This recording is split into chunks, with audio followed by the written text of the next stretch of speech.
17 जुलै 2024 रोजी आषाढी एकादशी होऊन गेली आणि त्या दृष्टिकोनातून बुलढाण्याचे पोलीस अधीक्षक सुनील कडासने यांचा एक व्हिडिओ सोशल मीडियावर चांगलाच व्हायरल होत असून यावर अनेकांकडून सोशल मीडियावर टीका टिप्पण्या सुद्धा होत आहेत.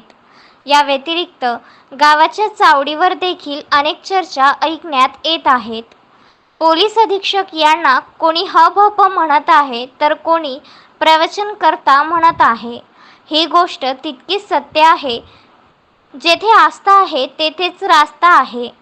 आपल्या शुभेच्छांमध्ये पोलीस अधीक्षक यांनी पांडुरंग म्हणजेच विठ्ठल भगवंतांचे रूप सांगितले. त्या रूपात त्यांच्या हातामध्ये कधीही शंख, गदा आणि चक्र अशी विग्रह मूर्ती कोठेही पाहण्यात आलेली नाही.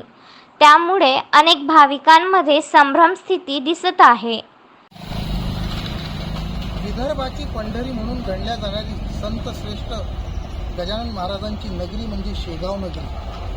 हा जो मार्ग आहे हा पालखी मार्ग आहे आणि कालपासून एक प्रसार माध्यमांमध्ये एक व्हिडिओ व्हायरल होत आहे की ज्याच्यामध्ये बुलढाणा जिल्ह्याचे पोलीस अधीक्षक वारकरी संप्रदायाला शुभेच्छा देत आहेत. परंतु आता हे महत्त्वाचा याच्यात विषय हा झालेला आहे की काय खरोखर या त्यांच्या वारकरी संप्रदायाला शुभेच्छा आहेत. कारण त्यांनी त्याच्यात एक वक्तव्य केलेलं आहे की शंख, पुष्प आणि गदा